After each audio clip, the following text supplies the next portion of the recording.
Okay, so I'm getting ready to make royal icing.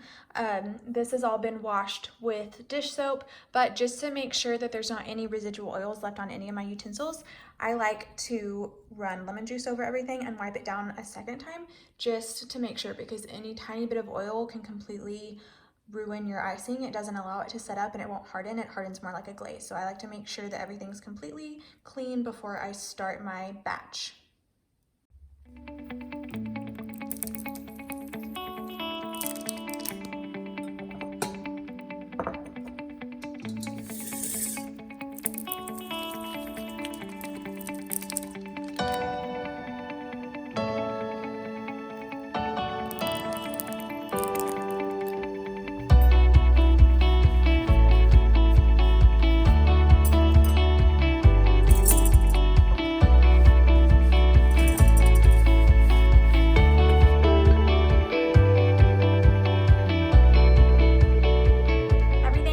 Down with lemon juice now, so I know it's all clean.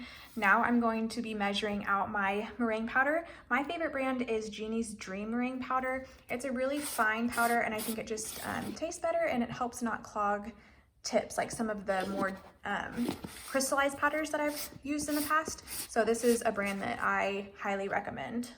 I always double my royal icing recipe just because I know I can freeze it, and I just prefer to make icing the least amount of times as possible. So I'm going to be doubling the recipe, which means I need 10 tablespoons of meringue powder. So I just scoop it out, and then I use this knife and I just scrape it off so that I know I can get my measurements pretty exact.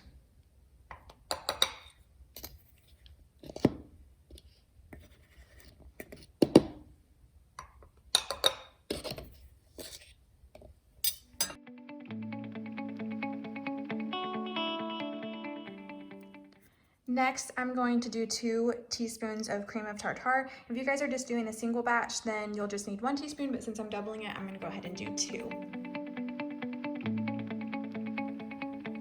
Okay, so this is a kitchen scale. I'm going to weigh out my powdered sugar because that's the most accurate way to ensure just consistencies with your recipes. So I'm gonna go ahead and turn it on. And I'm gonna put my powdered sugar directly into my KitchenAid mixing bowl. So you can see right there, it's gonna show me the weight of my mixing bowl. I'm gonna use the tare feature, which just zeroes it out. So now I know whatever weight I add into my bowl is going to be the weight of my powdered sugar. So it subtracts the weight of the bowl, so you don't have to worry about that.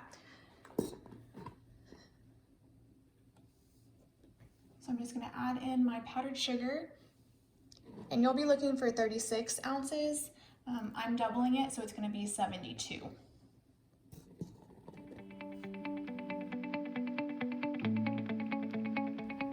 Okay, so all of this powdered sugar has been sifted already, but I like to give it a good whisk just to make sure there's not any clumps, kind of evens it out, and then check the weight again. So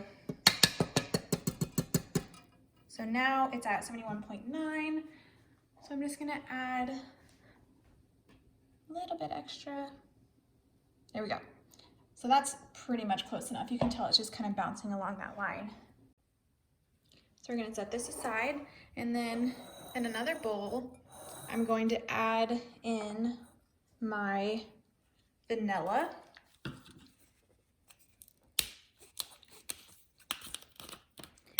And I'm just using pure vanilla extract. I prefer pure vanilla just because I think it has a better flavor than the imitation vanillas. I know it's more expensive, but to me, I think it's worth it.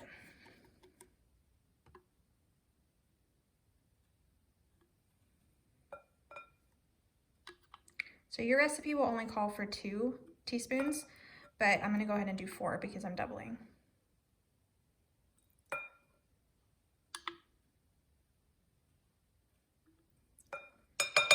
Okay, and then next, you add in your water.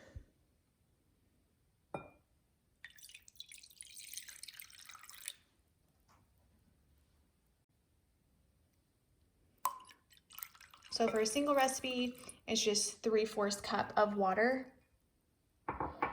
Then you're going to take your cream of tartar and your meringue powder mixture, and you're going to add that into the vanilla and water.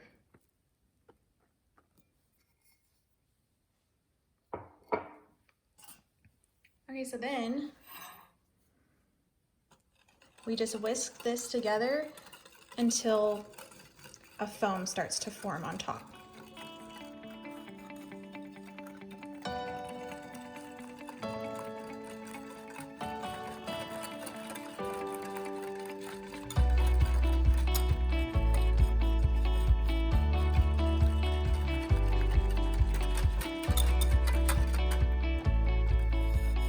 Make sure you get all the sides incorporated.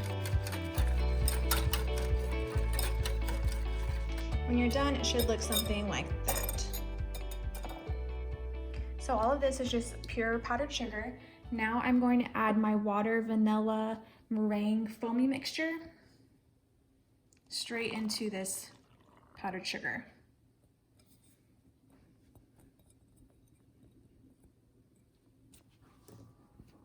Let's scrape the bowl.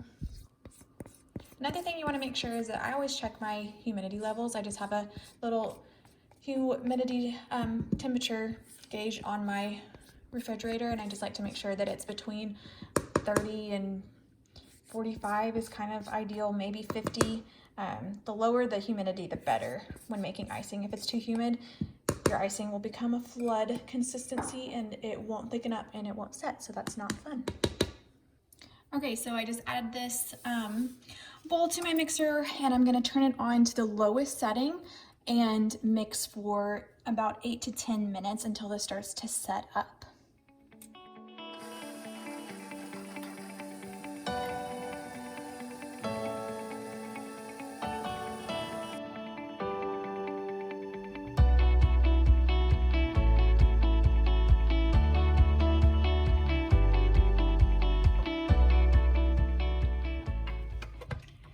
All right, so I just let this mix for about 9 minutes.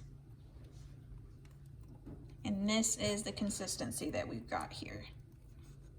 So this is what my icing looks like straight from the mixer. So you can see it has that little curl, that little peak there.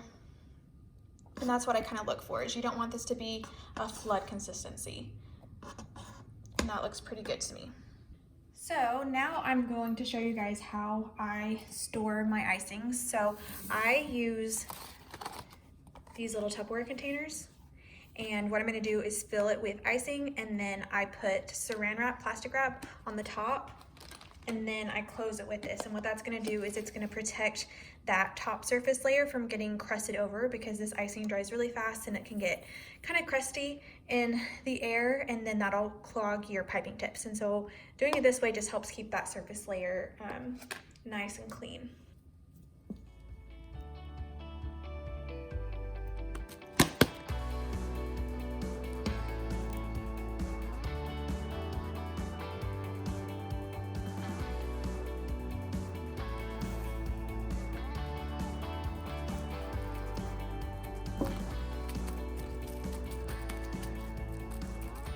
Check to make sure that the air is not touching any of the icing, and then I put the lid on. And then what I'm going to do is pop this in the freezer, and so that will keep your icing a lot longer than just leaving it on the counter. I use my icing pretty often, but if you're just hobby doing this, this would probably last in the freezer for 3 to 6 months even. So on the counter it lasts about 2 weeks. So I like to do it that way.